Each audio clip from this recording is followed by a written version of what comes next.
The rope wasn't tied to a horse, it was tied to her wrist. Thomas Reed stood still in the center of Canyon Hollow's livestock yard, where dust clung to sweat, and men haggled like wolves over the last mare of the season. He had come for feed, nothing more, but the moment he saw the girl, silence fell around him like a shroud. She was maybe 18, barefoot dress torn at the shoulder, and staring not at the crowd, but past it, at nothing or everything. Her skin was pale beneath the sun lips, pressed into a line too quiet to be fear. And beside her, red-faced and swaying with a half-empty bottle, stood the man holding her rope. "Ain't much use this one," the man slurred. "Don't talk, don't hear, but she scrubs pots and don't fight. Take her and the mare for $10 less than I paid for the horse." Laughter rippled through the watchers, low and sharp. Thomas didn't move. His fists were clenched. He had known cruelty, even worn it once like a badge. But this was the kind that left no bruise, only echoes. The girl didn't flinch, didn't beg. Her eyes found his, and in them he saw no plea, only a strange stillness, a mirror. Without speaking, Thomas reached into his coat. The coins hit the man's palm with a sound heavier than metal. He cut the rope himself. The mare jerked in fear. The girl didn't move. Someone from the crowd called out, "You buying stock or adopting strays, Reed?" He didn't answer.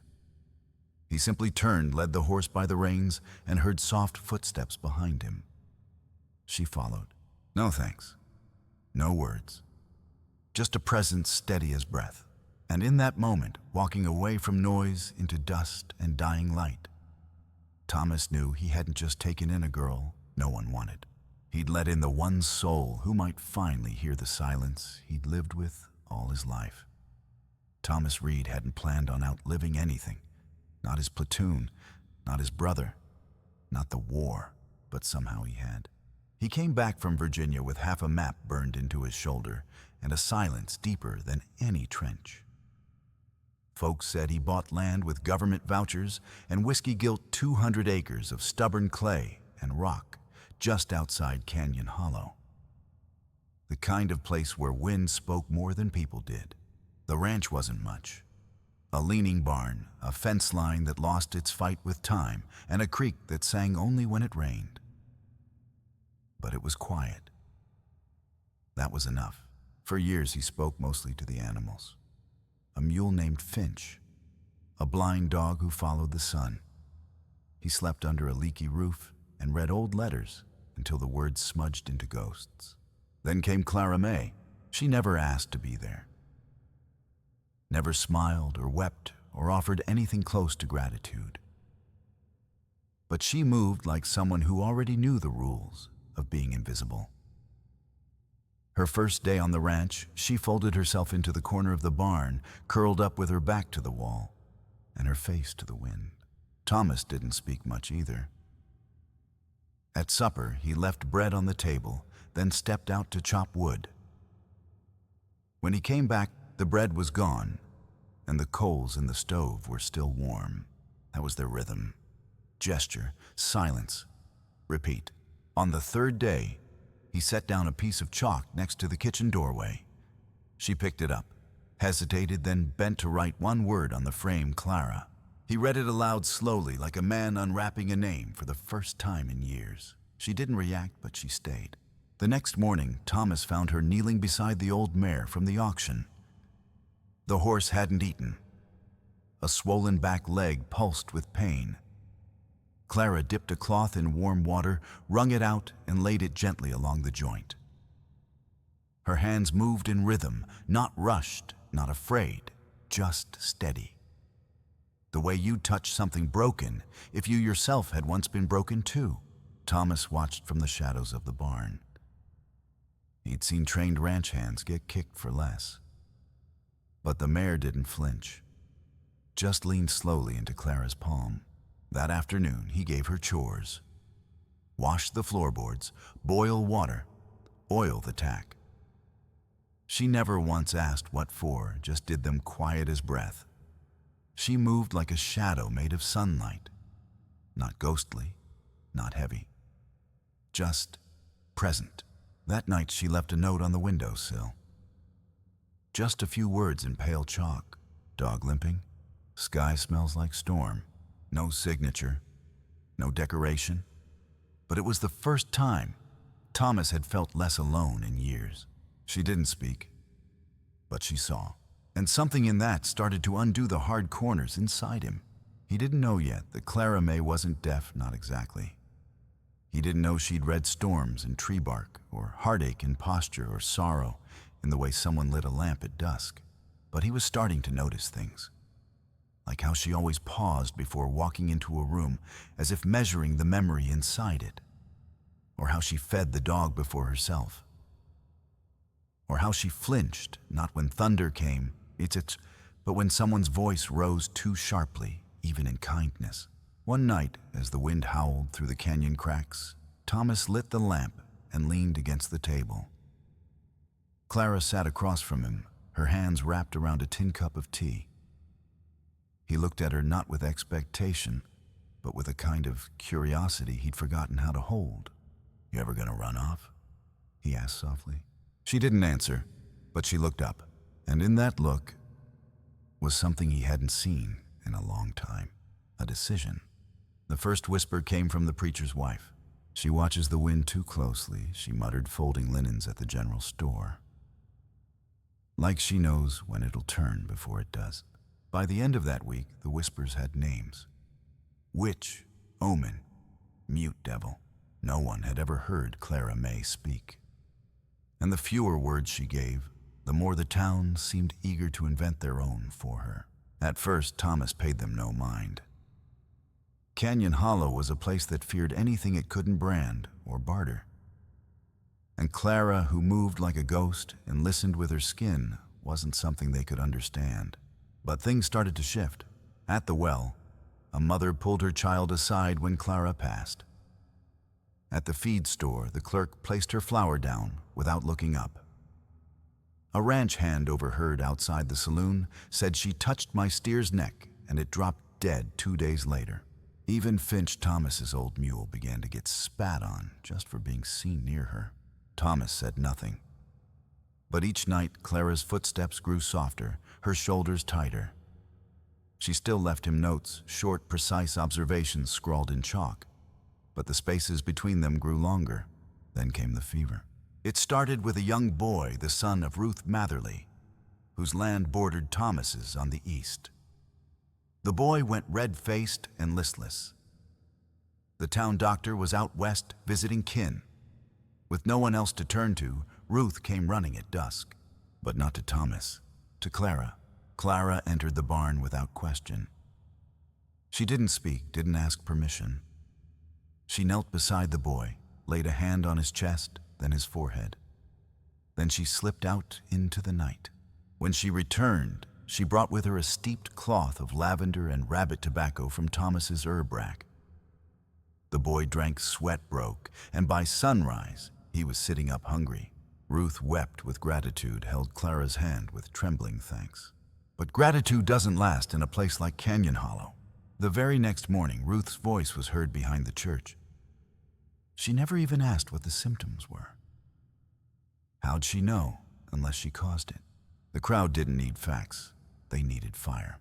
3 days later, they came with torches unlit but held like promises.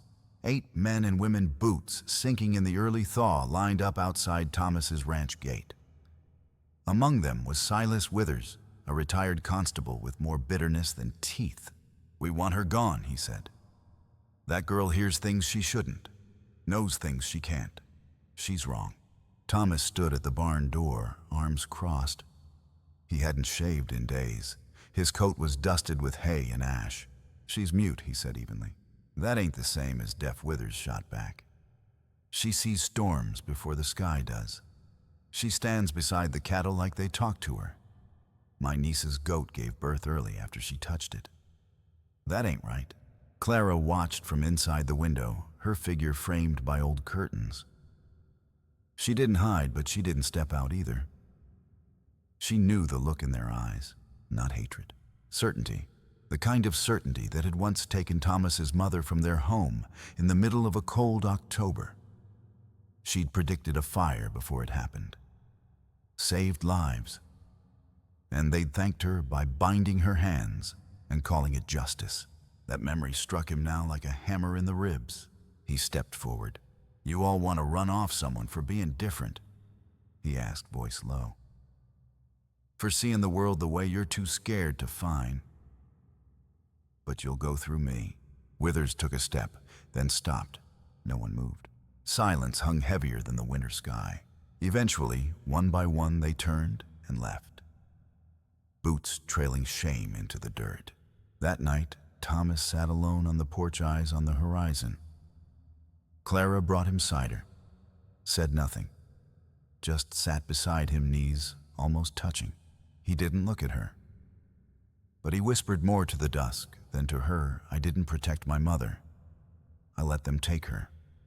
Never even said goodbye." A pause. Then the softest pressure, her hand resting gently over his. Not to forgive, not to pity, just to say, "I'm still here." Thomas had never believed in omens. He believed in fence lines, busted boots, and the way a man could lose everything before realizing he had nothing to begin with. He believed in regret, how it sat heavy in the gut and showed up in dreams like unpaid debts. But Clara May made him question that. It started small. One morning, the chickens refused their feed. Thomas shrugged it off, blamed the cold snap. But Clara stood at the edge of the coop. Head tilted, lips parted just slightly, like she was tasting something on the air. That night, a fox came down from the ridge. She had sealed the coop door hours before. Then came the colt. He had been limping 3 days, no clear wound. Thomas figured it was old strain. But Clara... She knelt beside the animal, rested both hands on its shoulder, then its ribcage. She didn't move for a long while, just breathed with it. Later, she wrote 3 words on the slate near the fireplace: rain. Then, birth. The rain came 2 days later.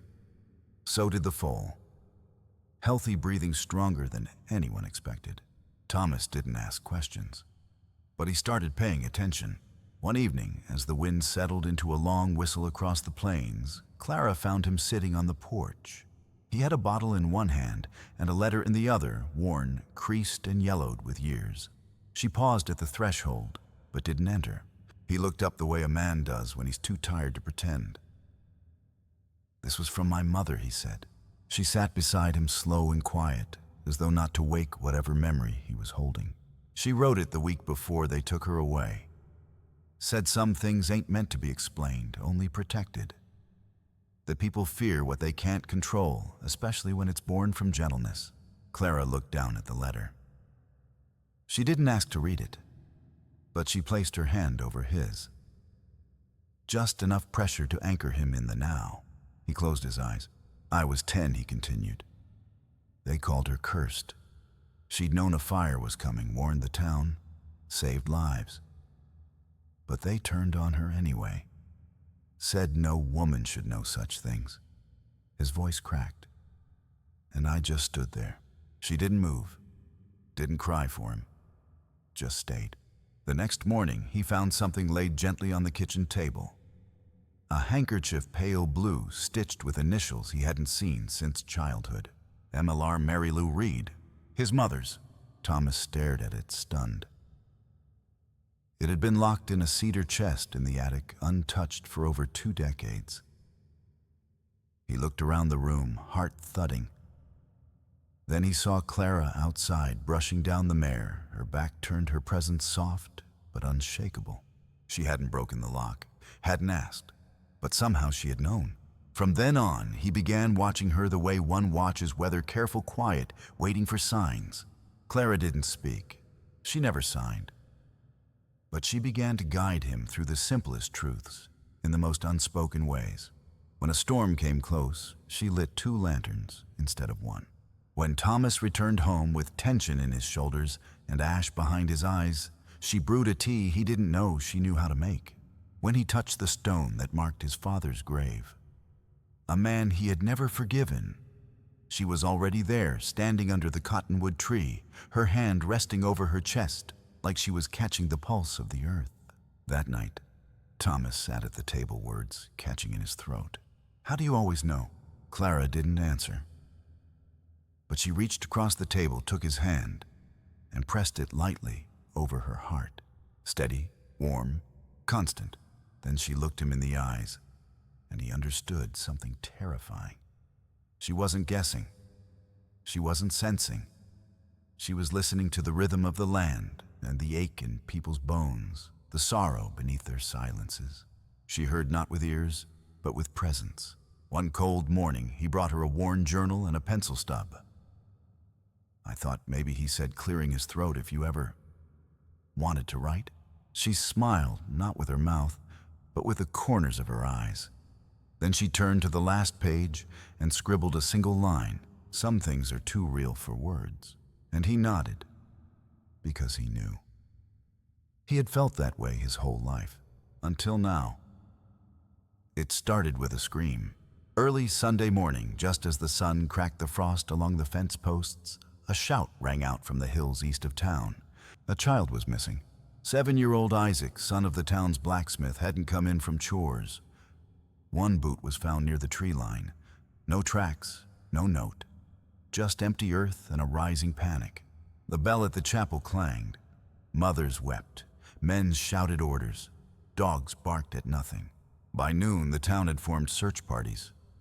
But by mid-afternoon, they had something else too, a scapegoat. "She watches the woods," someone muttered. "She don't speak 'cause she's hiding something," another said. "Boy didn't vanish until she came to town." The words moved like prairie fire, quick and cruel. By the time Thomas rode into town for supplies, he found a circle of townsfolk gathered in front of the sheriff's office. Their faces were drawn, angry, and afraid. He dismounted, eyes narrowed. "What's this about?" he asked. A tall rancher, Dean Walters, stepped forward. "That girl of yours, she's always been off. Maybe she lured the boy away. Maybe worse." Thomas felt his jaw clench. "She's a girl, not a wolf." Dean spat in the dirt. "We don't know what she is." Someone else added, "She always knows things. Maybe this time she knows too much." That night, Thomas told Clara what was happening, not with words, but with posture, with a tremble in his voice. She didn't flinch. She simply nodded once and picked up her shawl. Then she stepped outside and knelt, palms pressed flat to the frozen ground, eyes closed, lips still. She didn't move for minutes, only breathed. Then she stood, looked west, and pointed toward the ridge. Thomas didn't hesitate. He saddled the mule, and together they set out, no trail, no map, just her instinct and his trust. 3 hours later, in a clearing surrounded by cedar trees, they found him, Isaac. Curled beneath a bent tree, his ankle-twisted cheeks streaked with tears. He'd chased a rabbit too far and lost his way. Cold, frightened, but alive. Clara rushed forward, wrapped him in her shawl. Checked his pulse, stroked his hair back. No magic, no mystery. Just care. Thomas stood behind her knees, weak, exhaling everything he'd been holding in since morning. They carried the boy back together. And when they arrived, the crowd parted, not in relief, but in suspicion. Walter stepped forward, eyes narrow. Funny how she found him. Almost like she knew where he was all along. "She did," Thomas growled. "Because she listens. Not with her ears, with everything else. That ain't normal." "She's not here to be normal," he snapped. "She's here to be good." But the town didn't care for nuance. 2 nights later, someone left a dead raven on the porch of Thomas's ranch. Its wings were spread wide. A warning. Clara didn't react. She picked it up gently, buried it beneath the cottonwood tree. Said nothing, but after that she stopped writing on the slate. Stopped touching the horses, stopped walking past the fence line, and Thomas saw it, that slow unraveling of a soul once brave enough to be still. She hadn't cried when they doubted her. She cried when they made her feel like she wasn't allowed to care. One night, Thomas found her sitting in the barn, arms wrapped around her knees, head resting on the hay. She didn't move when he entered, didn't look up. He sat beside her, not touching, not speaking, just breathing with her. "I'm sorry," he whispered. "You saved that boy. You save me every day. And still, they treat you like fire." Clara turned just slightly and placed her hand over her own chest. Then with the faintest movement, she pointed to him. "You're still burning too." Thomas didn't sleep that night. He stared at the ceiling until morning broke through the cracks in the wood. He remembered standing behind a window as a child watching men lead his mother away in silence. Her face calm, her hands bound. No one had defended her. No one had even opened the door. And now here he was given a second chance. But this time, the door was open. And she hadn't walked through it. Not yet. And the sky gave no warning. No thunder. No flicker on the horizon.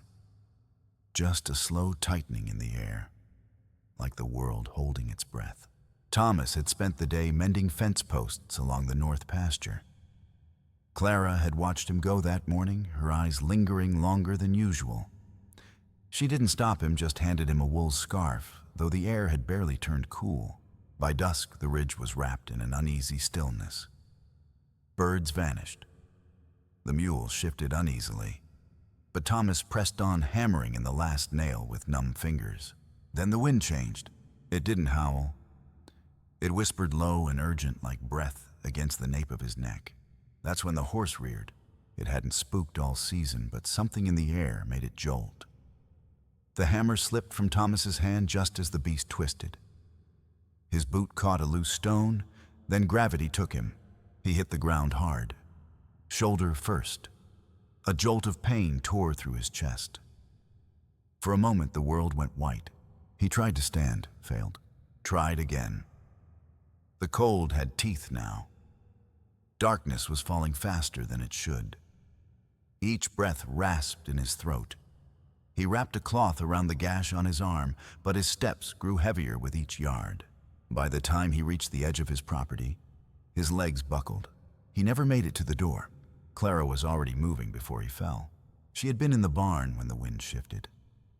She felt it in her spine, in the way the soil trembled beneath her boots, in the strange silence of the chickens, in the tight ache behind her ribs that always meant something was about to break.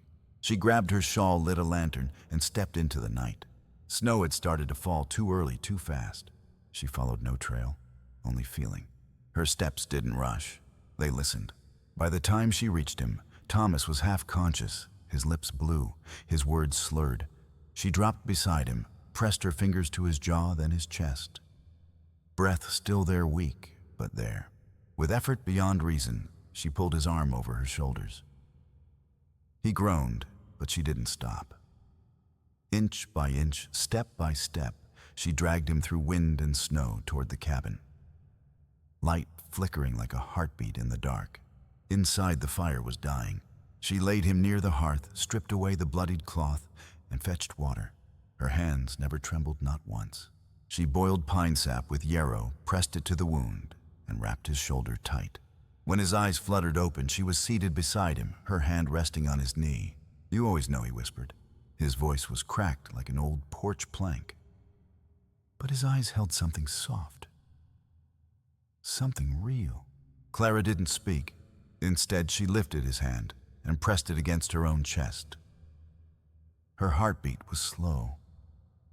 Steady. She didn't smile. But something in her gaze said everything. "You live. Because I found you. Because I would never stop looking." Thomas blinked away the wetness in his eyes. Not from pain. From the terrifying relief of being found. Hours passed.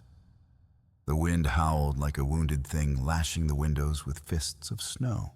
Thomas drifted in and out of sleep. Once, when the fire crackled too loud, he flinched old instincts from older wars. Clara reached across and placed a hand on his brow. He stilled.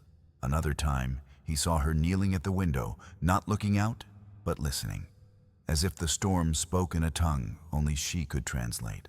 When morning broke, it did so softly. The world outside was white-blanketed in silence. Thomas sat up, every bone aching.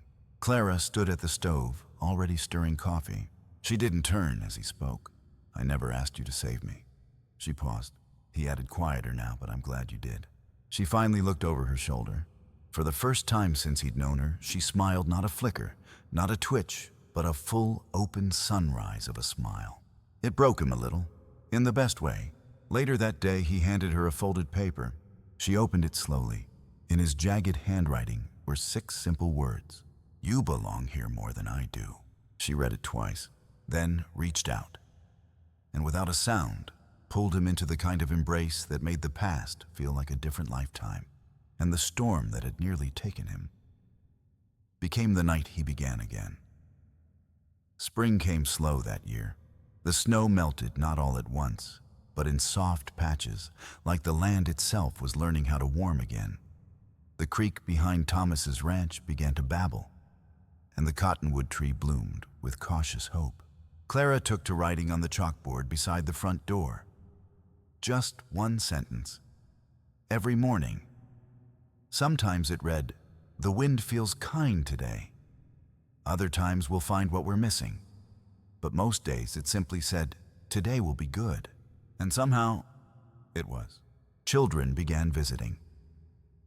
Not because anyone told them to, but because they felt safer there. Boys who never listened in school leaned close as Clara showed them how to calm a wild colt with nothing but breath and stillness. Girls who spoke too fast or not at all found comfort in how Clara smiled without needing anything said. She didn't teach with rules. She taught with presence. Thomas built a bench beneath the cottonwood just wide enough for 2. That's where they sat most evenings, shoulder to shoulder, mugs of tea and hand silence stretched between them like a favorite song. Sometimes he played the harmonica. Sometimes she closed her eyes and swayed. They didn't talk much. They didn't need to. One night, as the sun melted into the hills and the air held the hush of something sacred, Clara turned to him. Her fingers brushed his hand, spelling out slowly, not in sign, but in touch. "I am home." He nodded, once, tears catching where words failed him. "You always were," he whispered. Years passed. People still talked. Of course they did. But most came to listen now. A widow brought soup. A ranch hand came for help with a fevered calf. The same town that once brought torches now brought gratitude, left quiet bundles of herbs and warm pies at the gate. And when they spoke of Clara May, they didn't call her strange anymore. They called her the girl who heard with her heart. If you've ever sat in silence, wishing someone would just understand you without asking you to explain, maybe this story found you for a reason. And if it did, we invite you to stay a little longer. Pull up a chair. Subscribe if you'd like more stories like this, told slow, told true, like sitting beside an old fire under a big sky. Because in a world too loud, sometimes the quietest voices say the most.